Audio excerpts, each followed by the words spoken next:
Assalamualaikum warahmatullahi wabarakatuh.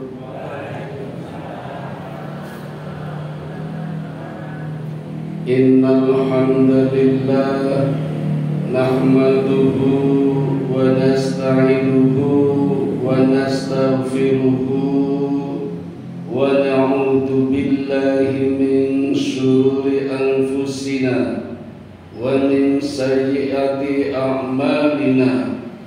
May yahdihillahu fala mudilla lahu wa may yudlil fala hadiya lahu.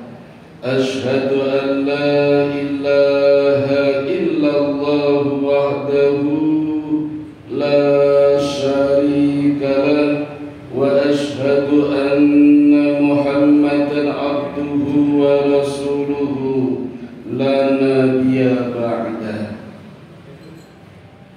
Bapak Ibu, saudara-saudara jamaah pengajian Obama Masjid Mubarak yang diberkati Allah, sepertinya baru pekan kemarin kita bertemu, sekarang bertemu lagi.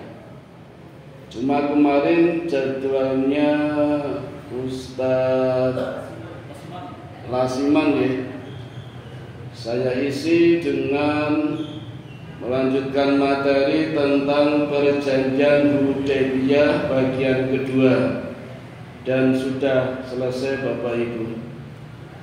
Tapi sepertinya pesertanya ada yang berbeda nih. Saya ulangi, nanti yang kemarin datang jenuh, mending tak lanjutkan mawon ya. Tapi sudah selesai sebenarnya perjanjian Hudaybiyah. Saya hanya ingin menunjukkan saja ayat-ayat yang menggambarkan terjadinya perjanjian Hudaybiyah. Ayatnya ada 29, ada di dalam satu surat, surat Al-Fat atau surat Al-Fatih, surat yang ke-48, juznya 26. Kalau saya baca cepat, satu ayat 1 menit berarti membutuhkan waktu 30 menit. Kalau dibaca cepat, nanti saya lihat kira-kira ada yang perlu penjelasan atau penegasan, berarti butuh waktu lama, atau perlu pengulangan, barangkali kemarin ada yang lupa. Kalau sekiranya paham, kita meluncur saja menyelesaikan ayat-ayatnya. Surat napa Bapak Ibu?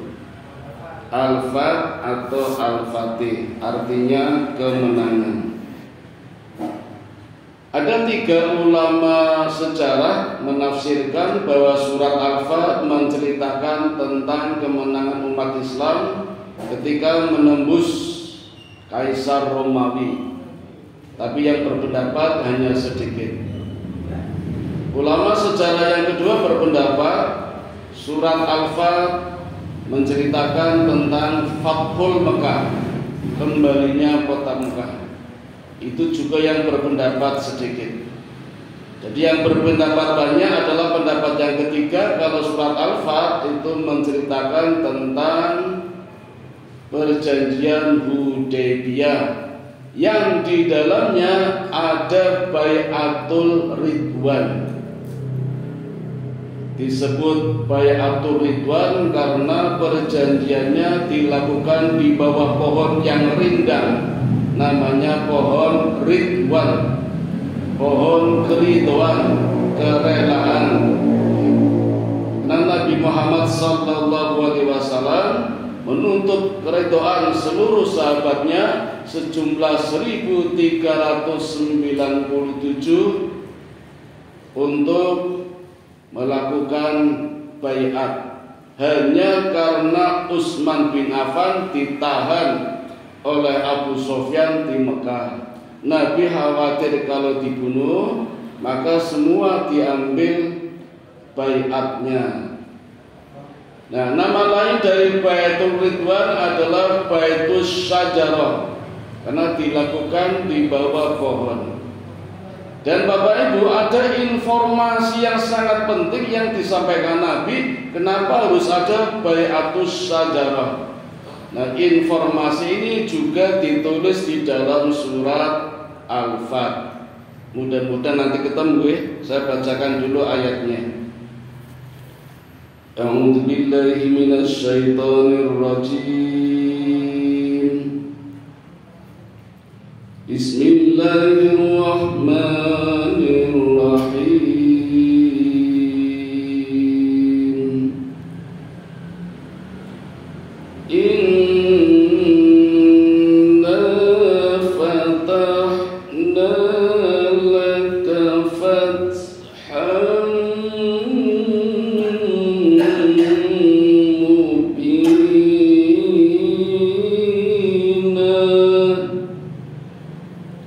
Artinya, sungguh kami telah memberikan kepadamu kemenangan yang nyata. Ayat ini turun di sore hari Bapak Ibu, selepas pulang dari perjanjian Hudaybiyah yang menghasilkan 10 butir kesepakatan, yang banyak ketika itu orang berpendapat umat Islam gagal umroh dan sebagainya. Tapi di atas kuda tiba-tiba turun ayat yang pertama ini. Nah, begitu turun ayat, Nabi menyampaikan kepada para sahabat. Sedikit gambaran Bapak Ibu, kita coba bayangkan setiap ayat turun, kemudian Nabi menyampaikan kepada para sahabat, semuanya fokus, serius, menyimak. Jadi mohon maaf kalau kita berbeda jauh dengan zaman Nabi. Ketika dibacakan ayat biasa-biasa aja. Ada yang sambil makan, monggo nggak apa-apa, ini boten nyinggung nih, boten nyinggung. Karena ini kan sudah nggak ada Nabi, sudah beda lagi generasinya nih. Kalau Nabi kan punya generasi emas, 3 generasi. Nabi menyebutkan generasi emas, namanya salafus soleh, sahabat, tabi'in, tabi'in. Di zaman generasi emas ini Bapak Ibu, ajaran Islam benar-benar benar, sempurna, tidak ada yang salah. Dan Nabi juga punya pasukan yang tak terkalahkan, namanya pasukan Burda. Tapi hanya itu aja, dan itu tidak lama. Sekarang kita nggak punya pasukan lagi, pasukannya biasa-biasa aja. Ini sekedar gambaran saja. Setiap Nabi menerima wahyu, kemudian menyampaikan kepada para sahabat fokus, konsentrasi, sungguh-sungguh ya. Kita harusnya sih begitu, tapi sepertinya sudah sangat sulit. Walaupun ada ayatnya, wa idza quri'al Qur'an fastami'u lahu wa ansitu la'allakum turhamun. Dan apabila ketika dibacakan ayat Quran, fastami'u, dengarlah, fastami'u lahu wa ansitu, dan simaklah, niscaya Allah berikan rahmat. Nah, nanti kalau ada waktu saya jelaskan apa itu rahmat. Jadi yang membaca Qur'annya diampuni dosanya, yang mendengarkan mendapatkan rahmat. Itu fadilah menyimak Al-Quran. Nah, ketika ayat ini turun, ini kan aneh Bapak Ibu, baru saja gagal di perjanjian Hudaybiyah, umroh juga batal, ada 10 butir. Kenapa Allah menurunkan wahyu, dan wahyunya menyatakan, sungguh kami telah memberikan kepadamu kemenangan yang nyata. Maka begitu Nabi menyampaikan ayat ini kepada para sahabat, semua sahabat menyalami, selamat ya Rasulullah, selamat ya Rasulullah. Kayak menang lomba itu loh Pak, selamat, selamat, selamat. Bahkan ada sahabat mengatakan, ya Rasulullah, selamat untuk Anda, untuk saya apa? Sahabat bertanya. Maka turun ayat yang kedua, liyaghfira lakallahu ma taqaddama min dzambik wa ma ta'akhkhar wa yutimma ni'matahu 'alaika wa yahdiyaka siratan mustaqima. Agar Allah memberikan ampunan kepadamu, yaitu Muhammad, atas dosamu yang lalu dan yang akan datang, serta menyempurnakan nikmatnya atasmu dan menunjukimu ke jalan yang lurus. Bapak Ibu jangan kaget kalau di sini disebutkan agar Allah memberikan ampunan kepadamu atas dosamu yang lalu dan yang akan datang. Kira-kira dosa apa ya? Ulama tafsir mencoba menjelaskan dosa yang dilakukan ketika perjanjian Hudaybiyah atau sebelumnya. Kan manusia tidak ada yang sempurna. Al-insan makhluk khata' wa nisyan. Manusia tempatnya salah dan lupa. Baiklah, sebelum perjanjian Hudaybiyah pasti ada kesalahan. Tetapi gara-gara perjanjian Hudaybiyah, lantaran perjanjian Hudaybiyah, Allah mengampuninya. Jadi ini kalau di dalam gaya bahasa Bapak Ibu, Allah menghibur. Kan semua kecewa. Seperti yang saya kemarin sampaikan. Semua kecewa. Karena Allah sendiri menawarkan di dalam surat Al-Fat ini, nanti ada ayatnya nih, kalau ketemu saya lanjutkan. Ini saya sampaikan dulu enggak apa-apa. Allah benar-benar menjanjikan kemenangan. Nabi pun berjanji ketika hendak berangkat umrah, wahai para sahabat, aku pastikan kita berhasil umrah, memasuki Mekah. Nah ternyata kok gagal di perjanjian Hudaybiyah. Maka Umar lagi, ya Rasulullah, benarkah? Bukankah engkau berjanji ketika berangkat kami pastikan bisa umrah? Nabi mengatakan, ya Umar, memang aku berjanji, tapi aku tidak menyebutkan kalau umrah tahun ini. Tidak tahun ini ya. Kan ternyata kesepakatannya poin pertama, umat Islam batal umrah. Poin kedua, umrah boleh dilakukan tahun depan. Itu poin yang kedua. Ya.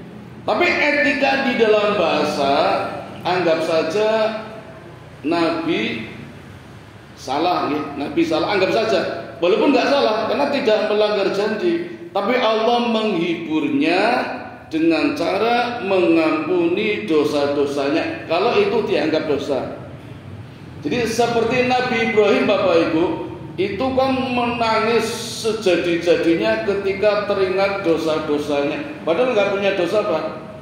Cuma merasa berdosa. Ketika akan menyembelih putranya tidak bilang sama istrinya. Padahal nggak bilang juga nggak apa-apa, wong Nabi. Tapi merasa berdosa. Nah di Nabi Muhammad SAW juga begitu. Karena banyak merasa mangkel karena kegagalan umrah, maka Allah menghiburnya dengan cara mengampuni dosa-dosanya biar senang lega. Itu dosa kesalahan yang muncul ketika perjanjian Hudaybiyah.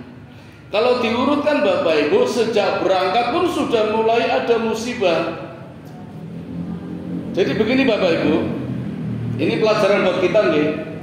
Musibah akan datang kepada kita kalau kita ada kesalahan. Pasti Bapak Ibu.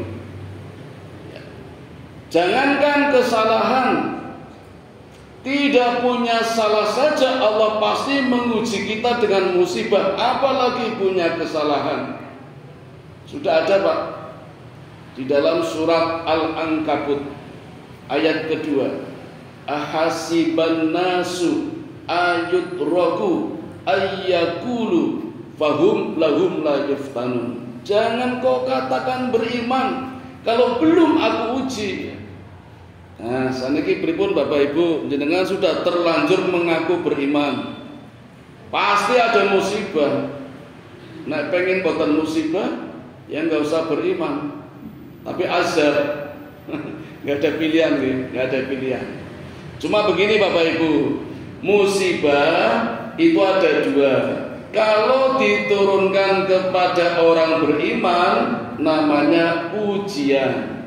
Kalau diberikan kepada orang tidak beriman namanya azab. Kita sudah rajin sholat, rajin puasa, zakat, mengaji, kok ada musibah? Itu berarti ujian.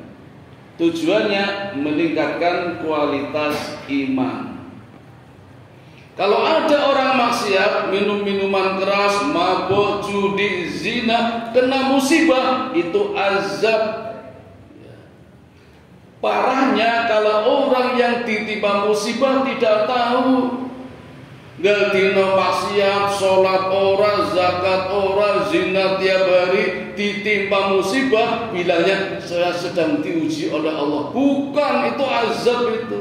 Kok pede banget diuji oleh Allah. Azab itu. Nah, itu bedanya Bapak Ibu. Nah, etika para nabi, tradisi di alam nabi seringkali merasa berdosa.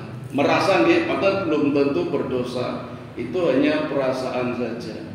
Padahal nabi itu dijamin maksum, terjaga dari kesalahan, baik dosa besar maupun dosa kecil.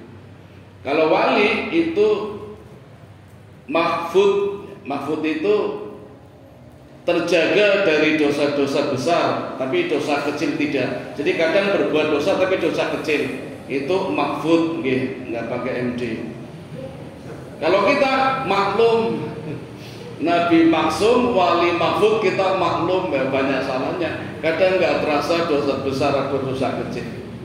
Nah, di perjanjian Hudaybiyah sebenarnya kalau dilihat Bapak Ibu ditelusuri banyak dosa-dosa yang dilakukan cuma karena tidak sengaja. Misalnya ketika berangkat 1.400 orang ternyata ada satu orang munafik yang ikut, namanya Ja'ad bin Qais. Itu sudah satu kesalahan karena menghambat. Ibarat panjenengan piknik, satu bis sudah siap-siap perjanjian. Nanti kalau istirahat mampir di masjid sholat jamaah. Ono siji sing justru provokator, rasa sholat akan bisa dijamaah. Enggak wae ngomong malah merusak acara nih. Itu sudah satu kesalahan kalau tidak kompak merusak acara. Namanya Islam, pawe menembus waktu maghribnya hilang. Kumpulnya sadurunge asar, soalnya pawene mulai berasar. Kula asal undangan upacara penurunan bendera di gedung Istana Kemerdekaan. Jamnya jam 3. Asar aja jam 3:05. Dah telat nggak apa-apa. 3:30 sholat atau sholat di sana sebelum asar sudah sholat, tapi di luar ternyata sudah ditutup dijaga. Begitu naik panggung kebak bu, entah gue nih kok. Bismillah munggah jawana orang katang siji kursi. Kalau bayangin itu sholat asar mboten nih.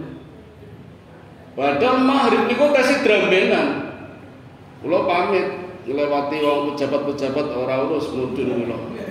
Tekan kesel gerbangnya ditutup. Reta metu, ya tatong gini. Nah, begitu bubar langsung pelencing ngopo. Hanya karena urusan dunia sholatnya berantakan. Pawe mangkate mlakune bar asar. Niku dandane terutama sing dramben mesti sadurunge asar to, Pak. Nek wayah asar napa sholat, anggo tenek ilang kabeh dandanan ini. Pawene mari burung rampung, kadang nganti isya ilang kabeh berantakan. Itu sulitnya seperti itu Pak di negara kita. Itu sudah satu kesalahan walaupun dimaklumi. Belum lagi ketika Nabi untanya duduk ngebrok apa komentar para sahabat? Ya Rasulullah, unta ini ditimpa keburukan. Itu juga satu kesalahan, bukan salah untanya, salah komennya, salah ucapannya. Belum lagi ketika perjanjian Hudaybiyah, ketika poin-poin dibacakan hendak ditulis, terjadi keributan di luar tenda. Namanya sinten ini? Abu Jandal. Abu Jandal teriak-teriak, "Ya Rasulullah, aku sudah masuk Islam, aku ingin ikut ke Madinah, bawalah aku ke sana." Tapi disyarat-syarat oleh bapaknya, namanya Zuhail bin Amru. Bapaknya masih kafir, anaknya Islam. Minta tolong kepada Rasul, Rasul tidak bisa menolong karena terikat dengan perjanjian. Poin keberapa, Bu?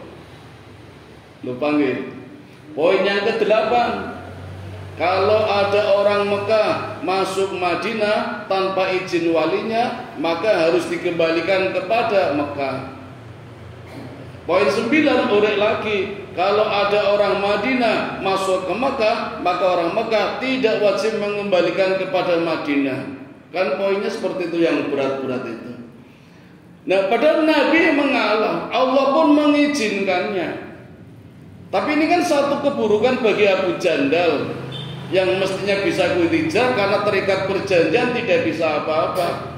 Ya, walaupun akhirnya Rasul berdoa, Rasul kan berdoa kepada Abu Jandal, "Ya Abu Jandal, bersabarlah, bersama kelompokmu pasti akan mendapatkan rahmat." Nah, nanti kalau ada waktu saya jelaskan rahmat itu apa.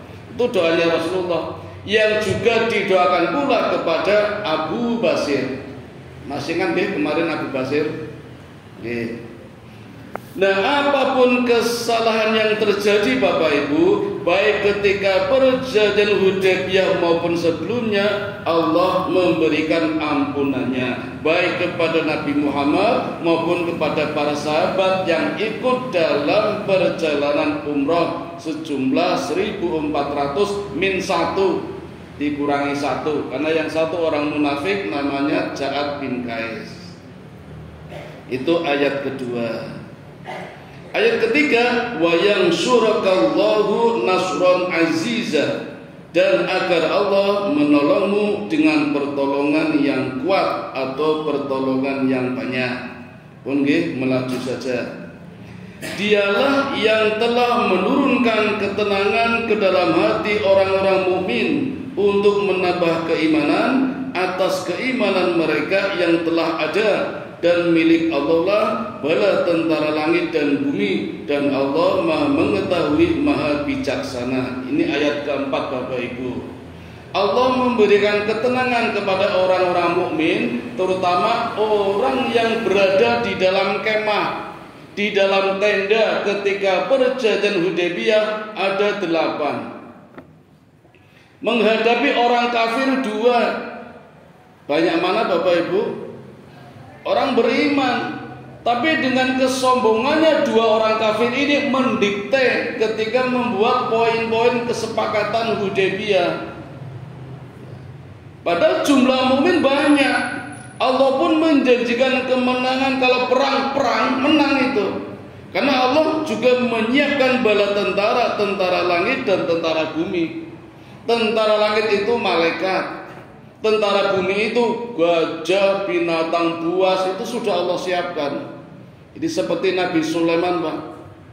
Ya, punya pasukan binatang, bahkan Sulaiman punya pasukan jin, punya pasukan setan. Cuma ternyata jin dan setan di zaman Nabi Sulaiman itu ketaatannya semu. Begitu Nabi Sulaiman meninggal, kafir lagi para jin itu. Nabi Adam itu juga punya pasukan Bapak Ibu. Semua penduduk langit, penduduk bumi, penduduk laut, penduduk sungai itu pasukan-pasukannya Nabi Adam. Cuma dulu kan Nabi Adam belum punya syariat, Pak. Mau dakwah kepada siapa? Paling kepada anaknya. Anaknya kan 40 jumlahnya itu Nabi Adam. Setiap bebaran istrinya 2 kembar, 2. Jadi hamil 20 kali, Bu. Jangan pimpinan, Bu. Nah, Hawa itu hamil 20 kali, sekali lahir 2, nggak pernah keguguran, nggak pernah sesar, Pak. Luar biasa nih. Saya ini coba 3P, anakmu siji sesar. Hawa itu nggak pernah sesar, 20 normal semua, Pak. Kembar 2 terus 20 kali, jadi anaknya 40, putra 40, putri 40, perkawinannya silang. Ya umatnya cuma anaknya sendiri, jadi nggak punya medan dakwah. Makanya pasukan-pasukan Nabi Adam juga nggak digunakan, tapi punya pasukan langit, bumi, air, laut, sungai. Ya. Nah, di perjanjian Hudaybiyah Allah juga menyiapkan pasukan, tapi tidak digunakan. Ya. Allah juga tidak mengizinkan perang. Nanti ada rahasianya. Kenapa Allah tidak mengizinkan perang? Padahal kalau perang pasti menang, gitu. Tapi tidak mengizinkan. Ya. Nah, ini Bapak Ibu, dialah yang telah menurunkan ketenangan. Jadi biar tidak emosi, Allah berikan ketenangan kepada 8 orang. Ini 8 orang mukmin kuat-kuat loh Pak. Nabi Muhammad, Abu Bakar As-Siddiq, Umar bin Khattab, Utsman bin Affan, Ali bin Abi Thalib, Sa'ad bin Abi Waqqas, Abdurrahman bin Auf, dan satu lagi istrinya Nabi Muhammad, Ummu Salamah, yang usianya lebih tua daripada Nabi. Ini 8 orang kuat semua Pak. Orang udah tahu semua, orang Mekah sudah tahu semua. Umar bin Khattab saja kan yang menangkap 40 tentara terbaik orang-orang Quraisy. Ketika Khalid bin Walid mengirimkan 40 tentara terbaik untuk menculik salah satu sahabat biar ngaku Muhammad umroh atau perang, itu justru 40 tentara ditawan oleh Umar. Umar nggak pakai baju perang, hanya pakai ikhram, bisa menangkap 40 tentara terbaik. Kan hebat ini Umar.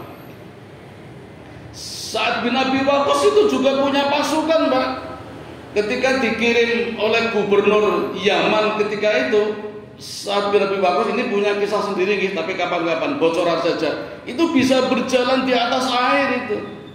Dengan kalimat La ilaha illallah Muhammadar Rasulullah, Sa'ad bin Abi Waqqas dengan pasukannya berjalan di atas air tanpa setetes air pun menempel di telapak kakinya. Ya, sekarang nggak ada Pak. Aneh-aneh tenan yang Australia lewat laut tuh, karung laku, ketemu Nyi Roro Kidul. Iya itu dulu Sa'ad bin Abi Waqqas, orang kuat semua. Tapi Allah berikan ketenangan agar tidak emosi, agar tidak perang. Karena targetnya adalah perdamaian. Jika menghadapi 2 orang yang sombong Pak, Suhail bin Amru sama Makras, itu tetap tenang walaupun sombong. Ya. Ini yang dijelaskan oleh Allah di dalam ayat yang keempat. Lanjut ke ayat kelima, agar dia masukkan orang-orang mukmin laki-laki dan perempuan ke dalam surga yang mengalir di bawahnya sungai-sungai. Mereka kekal di dalamnya dan dia akan menghapus kesalahan-kesalahan mereka, dan yang demikian ini menurut Allah suatu keuntungan yang besar. Ini yang buat para sahabat Pak Bu. Jadi kalau Allah memberikan kemenangan kepada Nabi Muhammad, sahabat memberikan selamat ya Rasulullah, buat kami mana? Buat kami ini. Allah memasukkan mereka, orang-orang beriman, laki-laki dan perempuan, ke dalam surga yang di bawahnya mengalir sungai-sungai. Dan ini adalah keuntungan yang besar daripada perjanjian Hudaybiyah. Jadi salah orang berpendapat perjanjian Hudaybiyah adalah kemenangan kota Mekah. Tidak. Hanya sepintas sepertinya kemenangan orang Mekah, padahal bukan. Dan yang didapatkan oleh Nabi dengan para rombongannya lebih banyak lagi daripada itu. Lanjut dulu. Ayat 6, dan dia Allah mengazab orang-orang munafik laki-laki dan perempuan, dan juga orang-orang musyrik laki-laki dan perempuan yang berprasangka buruk terhadap Allah. Mereka akan mendapat giliran azab yang buruk, dan Allah murka kepada mereka dan mengutuk mereka, serta menyediakan neraka jahanam bagi mereka, dan neraka jahanam itu seburuk-buruk tempat kembali. Di ayat ini ada orang musyrik, ada orang munafik. Orang musyrik adalah orang Mekah yang kafir Pak Bu, paganis Quraisy, itu orang musyrik. Yang munafik yang ikut Nabi dari Madinah umroh, tapi niatnya bukan umroh, bahkan ngompor-ngompori. Di sini Allah mengatakan Allah mengazab orang munafik laki-laki dan perempuan dan juga orang musyrik laki-laki dan perempuan yang berprasangka buruk.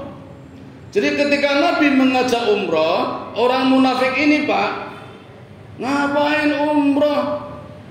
Nabi, kalau pakai Nabi mending Muhammad sudah tahu Mekah sedang panas-panasnya, ngajak-ngajak umrah. Bisa jadi nggak kembali, mungkin mau dibantai di sana. Itu prasangka buruknya seperti itu. Coba lihat Bapak Ibu, hanya berprasangka buruk saja, nggih. Kan belum terjadi, belum tahu. Kira-kira hanya prasangka buruk saja, Allah di sini mengatakan mengazab, dan azabnya tidak main-main. Allah menyediakan neraka jahanam.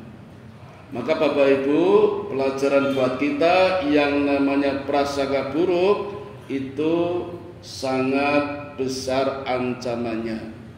Mulai detik ini kita tinggalkan. Mendingan diam saja daripada prasangka buruk. Iyyakum wadhanna fa inna dhanna akdzabul hadis. Jauhilah olehmu buruk sangka, karena sesungguhnya sebesar-besarnya kedustaan adalah buruk sangka. Dusta itu sudah dosa besar, seburuk-buruk dosa besar adalah buruk sangka. Naudzubillah min dzalik. Mendingan diam Bapak Ibu. Jangan sampai terucap, karena terucap itu tidak akan hilang, Pak. Ucapan tidak akan hilang. Suara kita akan melayang-layang walaupun tidak ditulis. Sebagaimana digambarkan dalam perjanjian Hudaybiyah, walaupun 10 poin belum ditulis baru dibacakan, itu sudah sah. Sudah sah itu. Jadi hati-hati panjenengan, walaupun utang piutang, melesan, apalagi Allah mendengar, jangan main-main. Awalnya mungkin hanya di benak, di pikiran, jangan Bapak Ibu, nggih. Jangan Bapak Ibu. Nggih. Otak yang Allah berikan kepada kita itu memorinya sangat besar Bapak Ibu. Jumlahnya 3 petabyte PB. 1 PB itu kapasitasnya 1000 GB. 1 giga itu 1000 megabyte. 1 mega itu 1000 kilobyte.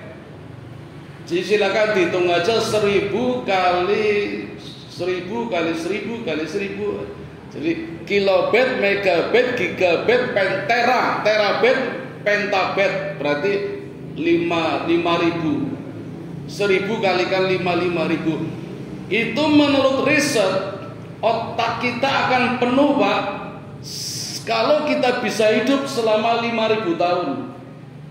Padahal nggak nyampe ya. Dengan paling berapa besok? Sampai 60? Urung karuan. Ketoke kula karo jenengan dikit jenengan. Kula keri.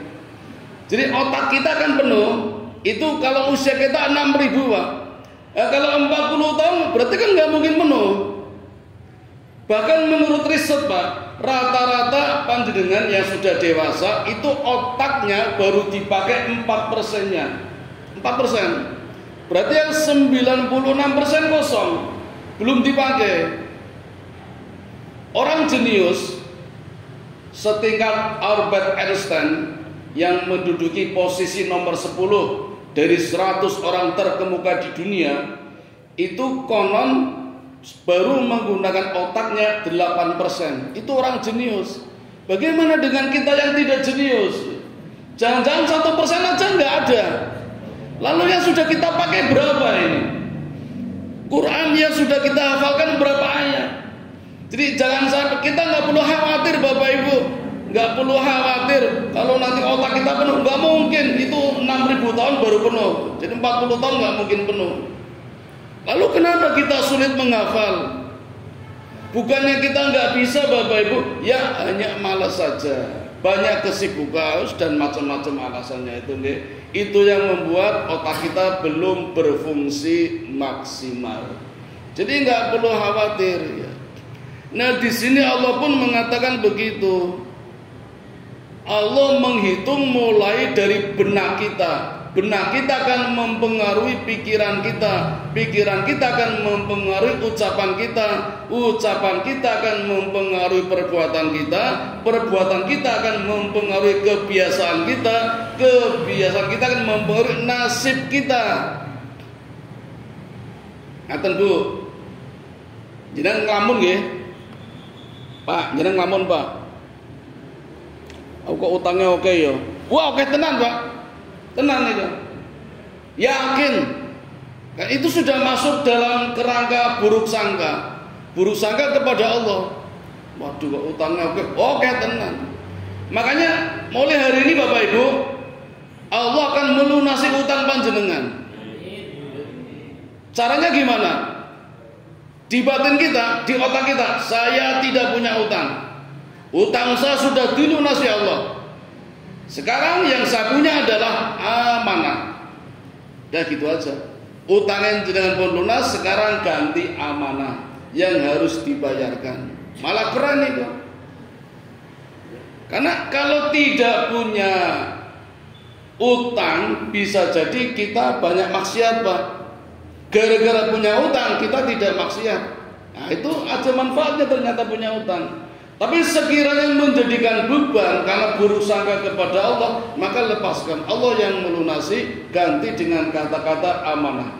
Jadi kalau jenengan ditanya utang piro, wah udah lunas Pak. Sekarang tinggal amanah yang harus dibayar. Pokoknya saja, bunganya nggak usah dibayar karena riba. Dendanya nggak usah. Riba ya. Jadi kita siap dengan ditagih DC, ditagih debt collector, diparani petugas bank, katakan saya siap bayar pokoknya saja. No bunga, no denda, no ongkos. Oh nggak bisa, ya udah saya nggak mau bayar. Insya Allah selamat Pak, nggak mungkin di penjara, nggak ada hukum pidana untuk utang piutang, yang ada perdata. Karena mereka meminjami juga salah. Bank itu meminjami kita salah Pak. Kan kita ditawari bank promo bunganya rendah, padahal ngapusin nih kok. Ngapusin loh Pak. Jangan pinjam bank bunganya berapa? 0,04%. Ngapusin nih kok.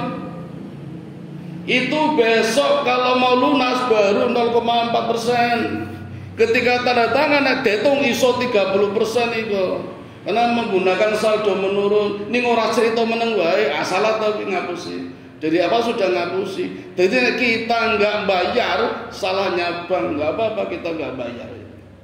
Tapi dosa, maka kita harus bayar. Bayarnya pokoknya saja, denda nggak usah. Riba, bunganya nggak usah. Ya, Bismillah, utang kita segera lunas. Amin. Hubungannya apa kali perjanjian Hudaybiyah? Ya banyak gitu. Termasuk kan dosa-dosa. Nah Bapak Ibu sekalian, di ayat ini Allah menjanjikan tempat seburuk-buruknya adalah neraka jahanam. Belum tahu nih seperti apa, tapi di dalam kitab kumpulan hadis-hadis salafi digambarkan neraka jahanam itu Bapak Ibu pernah ke Bromo dereng? Ya seperti itulah neraka jahanam. Ya gambaran di dunia untuk memudahkan pemahaman saja. Aslinya gitu, tapi untuk memudahkan gambaran seperti Gunung Bromo. Begitu dari atas turun ke pasir, jalan kaki 1 jam. Yo nek ora panas saya semelet. Nanti naik terus ada gunung di bawahnya kan ada gunung lagi kecil seperti kawah itu. Ya seperti itulah gambarannya.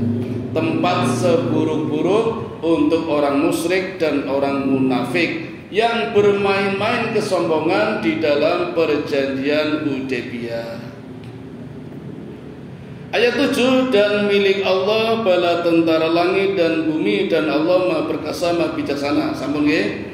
Ayat 8, sungguh kami mengutus engkau Muhammad sebagai saksi, pembawa berita gembira dan pemberi peringatan. Lanjut dulu. Agar kamu semua beriman kepada Allah dan Rasulnya menguatkan agamanya, membesarkannya, dan bertasbih kepadanya pagi dan petang. Ayat 10 Bapak Ibu, ini penting ini, bahwa orang-orang yang berjanji setia kepada Muhammad, sesungguhnya mereka hanya berjanji setia kepada Allah. Tangan Allah di atas tangan-tangan mereka. Maka barang siapa melanggar janji, maka sesungguhnya dia melanggar atas janji sendiri. Dan barang siapa menepati janjinya kepada Allah, maka dia akan memberinya pahala yang besar. Ini informasi penting Bapak Ibu yang Allah berikan kepada Nabi Muhammad, hingga Nabi Muhammad harus mengumpulkan semua sahabatnya, diambil baiatnya. Ternyata informasinya yang pertama, Nabi mengatakan begini: semua yang hadir di sini di Baiatur Ridwan dijamin tidak akan masuk neraka. Dan saya jamin, kata Nabi, semuanya masuk surga kecuali satu orang yang bersembunyi di balik onta merah. Sinten Pak? Ja'ad bin Qais, yang orang munafik itu. Satu. Yang kedua, ini informasi yang dirahasiakan oleh Allah, diberikan kepada Nabi Muhammad, terus dibocorkan. Tapi membocorkannya ketika pulang.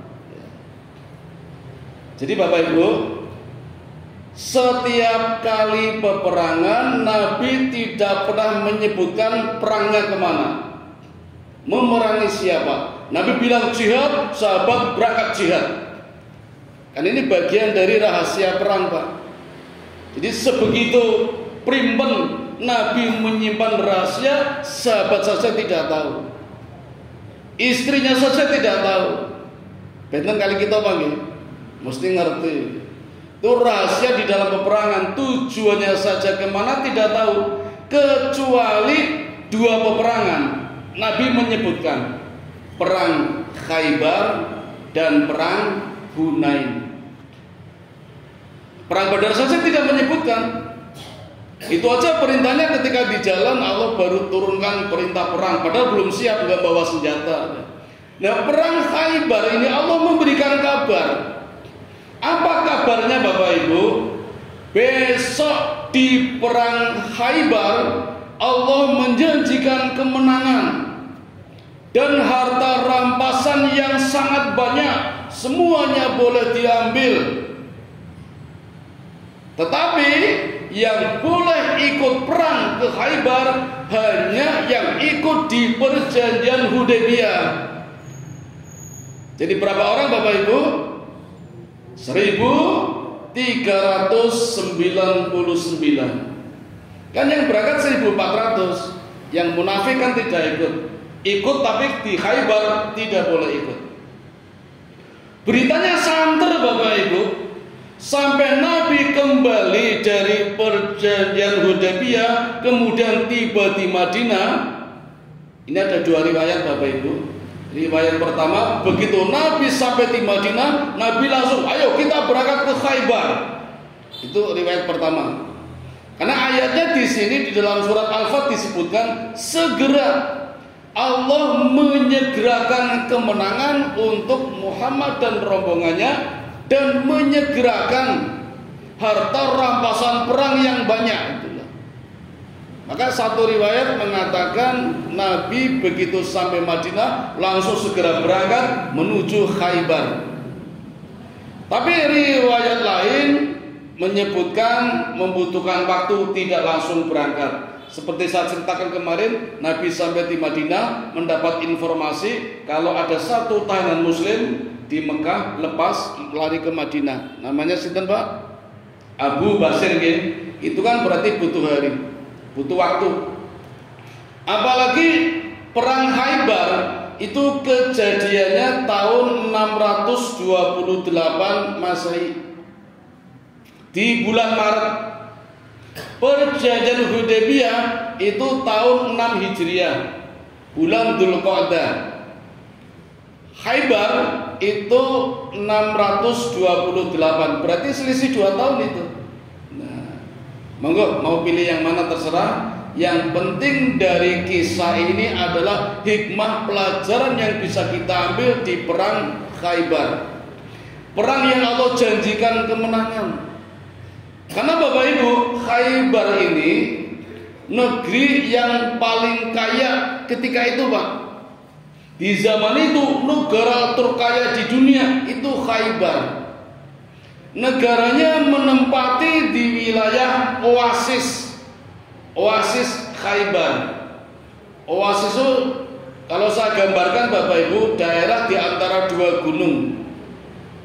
Jadi kalau antara Merapi dan Merbabu itu pasti subur, Pak.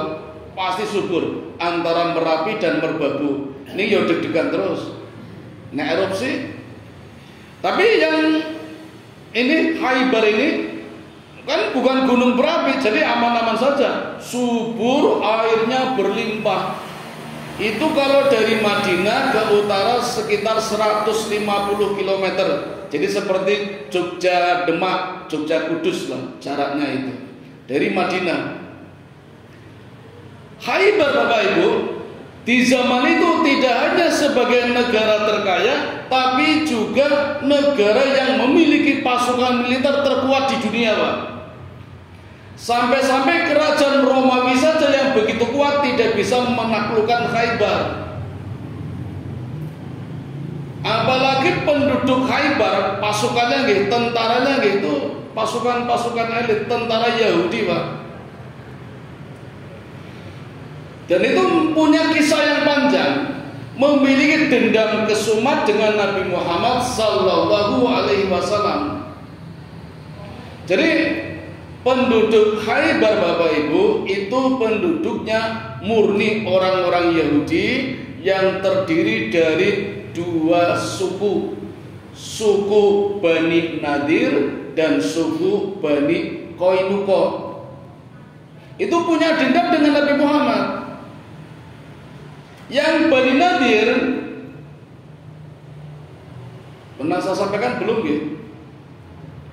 Itu dendamnya Bapak Ibu gara-gara Nabi ketika itu bersama dengan Umar bin Khattab, Ali bin Abi Thalib, Zubair, Tolha berkunjung ke daerah orang Yahudi hendak nyaur utang, Pak.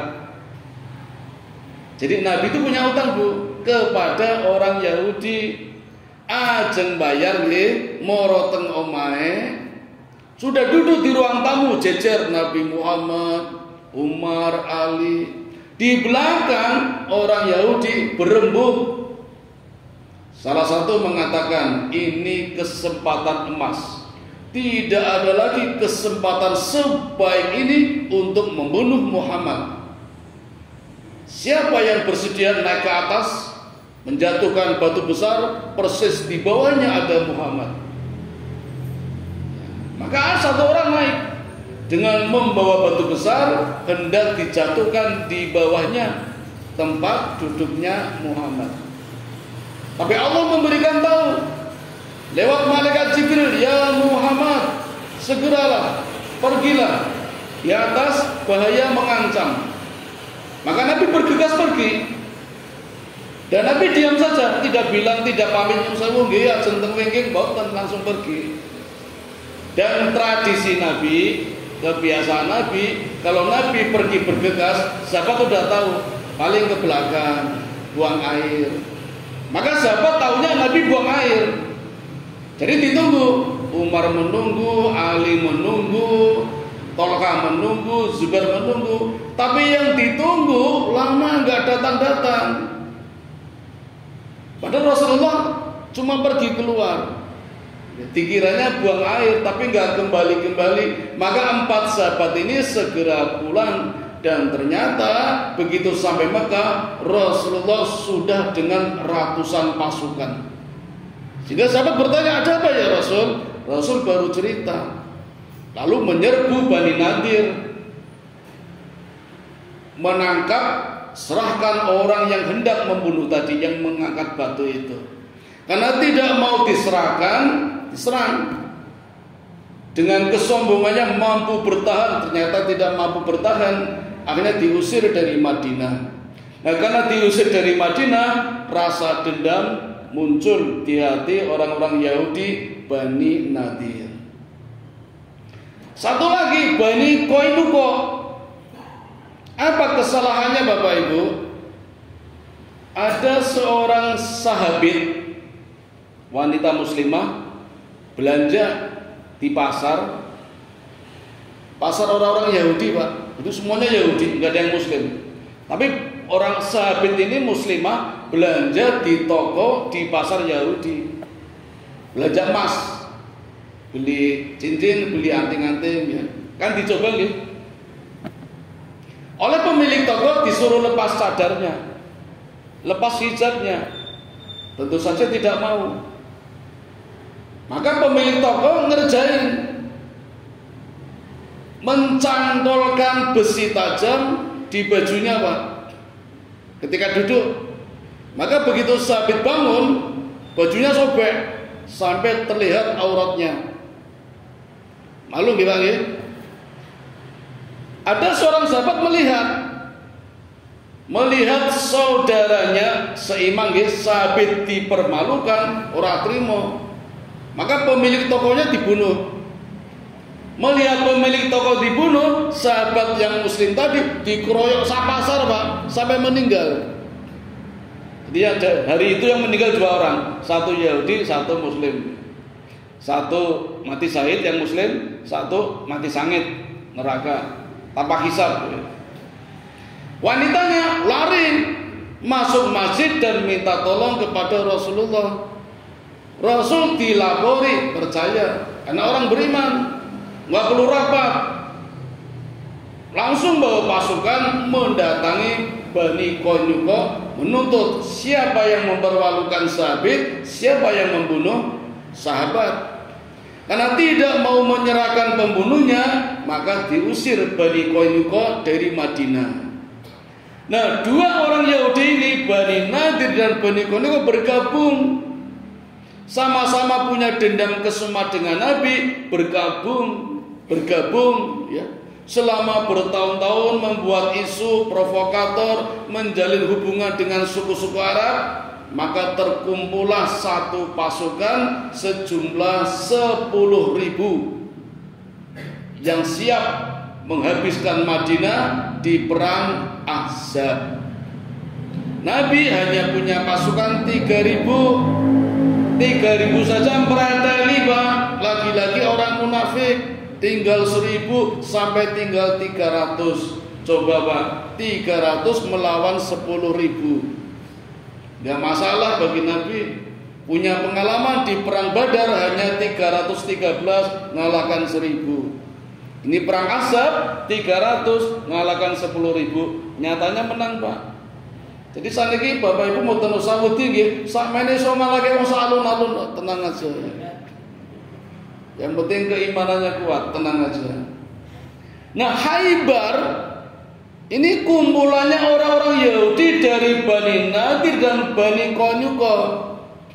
Jumlahnya 20.000. Nabi hanya bawa pasukan sejumlah yang ikut di Hudaybiyah 1.399. Secara logika nggak mungkin, Pak, gagal, karena jumlahnya banyak. Dari jumlah pasukan Nabi kalah. Sehingga strategi militer manapun ketika itu mengatakan umat Islam gagal. Romawi saja yang pasukan kuat gak bisa menembus Khaibar Yahudi. Di Romawi kan Nasrani itu gagal, pasukan kuat tidak bisa menembus Khaibar. Nah, apa kemenangan Nabi? Kemenangan Nabi mampu mengalahkan jarak yang 1.150 km itu bisa ditempuh dalam waktu 3 hari. Jadi ketika Nabi mengirim surat, Nabi kan mengirim surat kepada rajanya, ditawarkan masuk Islam. Masuk Islam aman, kami tidak menyerang, dan kalian masih tetap menjadi warga negara Khaibar, dan rajanya pun silakan tetap jadi raja. Tapi karena dikirimi surat malah mengejek, Jadi dikirimi surat malah tertawa. Mana mungkin Muhammad akan segera datang, butuh waktu lama menuju Khaybar. Khaybar itu subur Pak, tapi di dalam perjalanannya itu menempuh perjalanan yang berat. Ada badai, ada angin, jalannya juga nggak bagus. Itu butuh waktu sampai berbulan-bulan. Tapi ternyata Nabi mampu menempuh dalam waktu 3 hari. Maka begitu Nabi sampai di sana kaget, dan Khaybar belum siap. Padahal Khaybar itu terkenal dengan pertahanannya berlapis-lapis. Ada 9 lapis Pak, 9 benteng. Kita bisa mempelajari sifat orang Yahudi dari pertahanan benteng ini. Benteng yang pertama itu berisi para wanita. Paham ya? Jadi orang Yahudi ketika perang yang ditawarkan dulu wanita. Tujuannya kalau musuhnya lengah, tergiur dengan wanita, tinggal menyerang. Nah, itu yang disuguhkan pertama itu. Benteng yang kedua anak-anak. Siapa tahu dengan menghadapi anak-anak kasihan, terlena. Benteng yang ketiga berisi harta. Harta benda, kekayaan, emas, perak, ditawarkan itu. Siapa tahu terlena, nggak jadi perang karena udah dapat hartanya. Itu benteng yang ketiga nih. Watih, wasim. Kemudian benteng yang keempat berisi makanan. Nah, baru yang kelima, 6, 7 pusat pertahanannya. Konsentrasi peperangannya di benteng yang kelima, 6, 7. Benteng Natar, benteng Sik, benteng Katiba. Ada 3 ini. Ini mampu ditembus oleh Nabi. Nabi sendiri yang memimpinnya. Ketika sampai di pintu gerbang, semua takbir, Allahu Akbar. Kata Nabi, pelankan takbirnya, jangan keras-keras. Maksudnya apa Pak? Membuat kejutan. Jadi memang Khaybar belum siap, karena tahunya Nabi akan datang masih lama. Ternyata 3 hari udah sampai, jadi kaget itu. Maka di perang Khaybar ini banyak orang-orang Yahudi yang terbunuh, sekitar 153, dalam riwayat lain 93 yang terbunuh. Bahkan gonta-ganti komandan. Komandan yang pertama mati, Salim bin Miskam mati. Ganti komandan yang kedua, Zubair juga mati. Dan sebelum perang pun Nabi mengatakan, Nabi berunding dengan para sahabat. Nabi menawarkan bendera. Bendera ini akan aku berikan kepada orang yang mencintai Allah dan orang yang dicintai Allah. Maka semua berlomba. Pagi-pagi sudah berdiri di depan Nabi, Abu Bakar, Umar. Mereka berharap mendapatkan jabatan memegang bendera. Sampai Umar mengatakan, demi Allah ya Rasulullah, baru kali ini aku berharap mendapatkan jabatan. Sebelumnya nggak pernah. Apa jabatannya? Megang bendera. Satu kebanggaan Pak. Tapi begitu sudah baris, bendera mau diserahkan, Nabi bertanya, mana Ali? Ali kok tidak ada? Kata sahabat, Ali sedang sakit, matanya merah, nggak bisa ikut perang. Kata Nabi, panggil Ali. Ali panggil, lalu diberikan benderanya kepada Ali. Ali jadi pemimpinnya, pemimpin perangnya. Dan terbukti ketika menembus Khaybar, Abu Bakar gagal, tapi nggak meninggal. Tapi gagal, nggak bisa menembus. Ganti Umar gagal, nggak bisa menembus. Nah begitu dipegang Ali, berhasil menjebol pintu gerbang Khaybar. Maka di perang Khaybar ini nama Ali menjulang tinggi, dan setiap abad namanya disebut-sebut sebagai tokoh pahlawan penjebol pintu gerbang Khaybar. Ini negara terkaya Bapak Ibu. Allah menjamin kemenangan dan harta rampasan yang banyak. Negeri terkaya. Ada 18 saham. Untuk pasukan berkuda yang jumlahnya 300 mendapat 2 bagian saham. Jadi kan ada 9 benteng, masing-masing benteng 2 saham, berarti 18 saham. Yang berkuda ada 300 mendapatkan 2 bagian, yang jalan kaki mendapatkan 1 bagian. Wah, kalau bahasa sekarang Pak, sugih mendadak itu. Jadi tiap sahabat itu mendapat miliaran Pak, nek hitung saniki lho. Tiap pasukan, tiap orang itu mendapat miliaran sekali perang itu. Ini yang membuat orang-orang munafik yang kecewa, menyesal. Kok aku ora dijak, aku ora entuk melu. Kata Nabi, boleh ikut silakan, tapi tidak akan mendapatkan rampasan perang. Gelem ora? Wah, ning ngono ora ya wis. Padahal kalau mau pahalanya surga, tapi enggak mendapat rampasan perang. Awingi dijak Hudaybiyah ora gelem. Saiki melu njaluk perang yang sudah dijamin menang. Nah, ini Bapak Ibu sekedar gambaran bagaimana Allah memberikan hiburan di perjanjian Hudaybiyah seolah gagal, tapi ternyata barokahnya banyak. Hudaybiyah sendiri ternyata juga menang. Allah masih memberikan hadiah kemenangan di perang Khaybar, harta rampasan yang banyak, sugih mendadak, masih masuk surga lagi. Itulah yang namanya sakinah. Kita kan sering ya Bapak Ibu mendoakan orang lain mudah-mudahan diberikan kehidupan yang sakinah. Sakinah Bu Pak artinya tenang, ketenangan. Tapi Allah memberikan ketenangan kalau sudah diuji dulu. Kan ada orang tenang sebelum diuji, itu namanya bukan ketenangan, namanya rahmat. Nah, jadi tingkatannya yang gampang ya, belum diuji kita sudah senang, namanya rahmat. Kalau ingin lebih, diuji dulu. Setelah melampaui badai, sukses, wah itu ketenangan yang sangat luar biasa, namanya sakinah. Pengantinannya senang, niko sakinah apa rahmat? Rahmat kan belum diuji.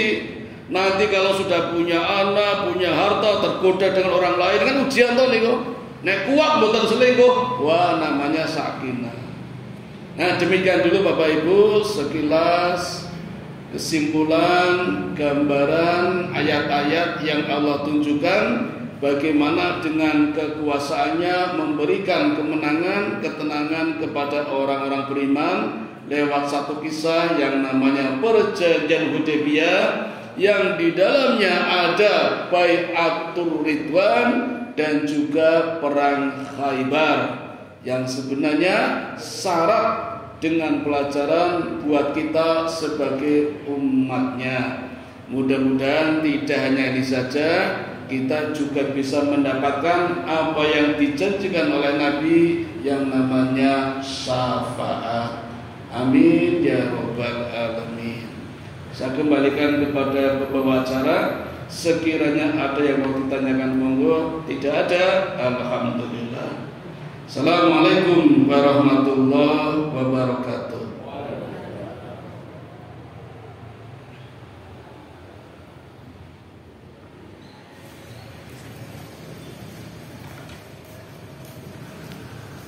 Allahu Akbar.